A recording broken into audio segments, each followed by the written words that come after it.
At its most basic level, editing video involves putting video clips in a particular order, an order that helps you tell a story.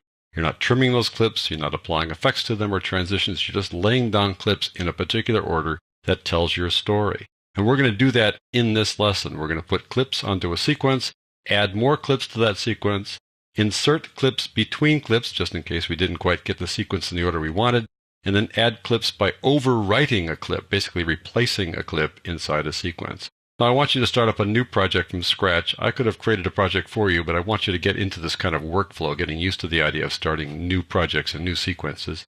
So let's go to the Premiere Pro icon and double click on it. Start up a new project. You know where to go, right? You know to go to your desktop, go to My Premiere Pro Exercise Files folder, select that folder, and we'll call this one Adding. We're going to add, insert, and overwrite. We'll call it Adding. We'll click OK. And that's the name of our project. Now we're going to skip this new sequence dialog box and go right to the project. I want you to import those 9 scenic clips from Digital Juice, so just double click here inside the project panel.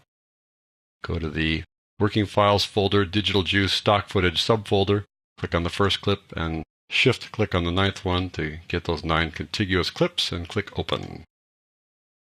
That brings in these clips. And now I want you to create a new sequence using just one clip. So click on these guys to deselect them and click this first clip, drag it on down to the new item icon, and now you've created a new sequence with that clip as the first clip. Although we can put clips ahead of it later, but we're going to start the sequence with that as its first clip. Let's rename the sequence, and since it's currently highlighted, all I need to do is click on it once to then turn on that little blue text, and I'm going to type in Scenic Sequence. So now we've got our scenic sequence with this thing on it. I want to add clips to it. It's pretty straightforward to do that. I'm going to take clip number 2 here. I'm going to drag it after that clip. And notice when I drag it after, I can put it anywhere here. If I put it over here, then I've got this huge dark black gap between the two things. Not what I want, right? So I'm going to drag it right up next to this clip. And notice what happens. I get this kind of black line with a bunch of little triangles on it. And notice how it snaps. It kind of bounces over there to it. That's called snapping, and that happens on purpose. This ensures that there are no gaps between your clips. As you bring a clip close to the next clip, it snaps to it to make sure that it really connects contiguously from one clip to the next. And snapping is on by default. This little magnet over here, you can see it there. You can see it's kind of depressed. It has a black area around it. That means that it's on. If I turn that off and then drag this clip around, notice as I drag it around, it doesn't snap anymore. I can drag it all over the place, and it won't snap to the edge. And so snapping is a really helpful thing, and you almost always want it on. Sometimes you do some really fine-tuned editing where you're just moving 1 or 2 frames at a time and you want to turn snapping off. But here we want to have it on, so I click on it. I'm going to snap this thing back. There we go. Number 2 is right there. Let's preview number 4 and see if we want to use that one next. I'll double click on it, and there it is. It's the Grand Canyon. Looks lovely. So I like that. So instead of dragging it from the project panel, I'm just going to go up here inside this monstrous window here and just click anywhere inside this monitor and drag it down here, and I'm dragging the entire clip down just like that. And notice it's snapping to the current time indicator, which is something else it'll do. But I want to snap it to that clip, and so boom, it now snaps to that, and I've got 3 clips in a row there. So now I want to actually insert a clip between a couple of clips. So I'm going to go down here a little bit farther and take a look at number 5 here, and double click on it to open it up inside the source monitor. I want to insert that between 2 clips. And so I need to move my current time indicator to a juncture, an edit point between 2 clips.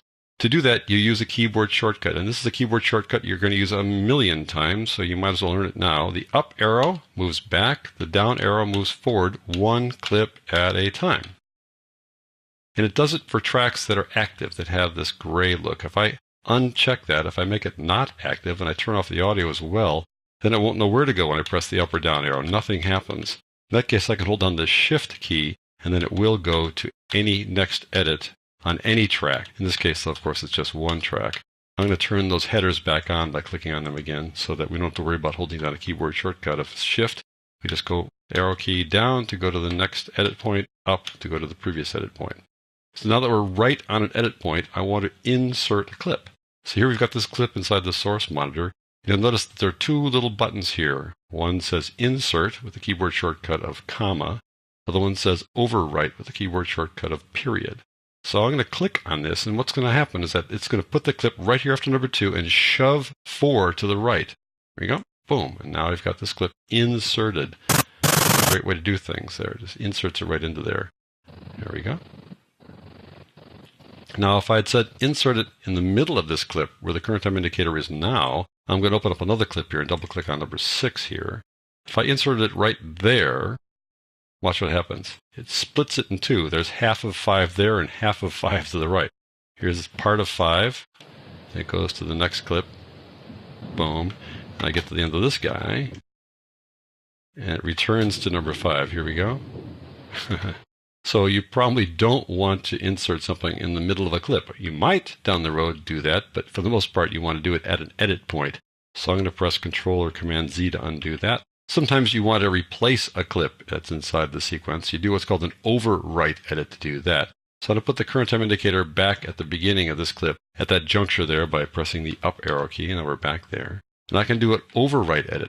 Now, an overwrite edit just covers up whatever's here at the sequence, and it'll cover it up for whatever length this clip is. Now, this clip is 16 seconds long, and if I hover my cursor over number 5 here, you'll see that it is 15 seconds long. So this one will actually cover up the entire clip and part of the next one if I do an overwrite. So I'm going to click on overwrite here, and it's going to cover up and actually move over part of the next one as well. It just covers up, replaces whatever's there for the duration of this clip, or the part that you've selected if you've selected an in and out point.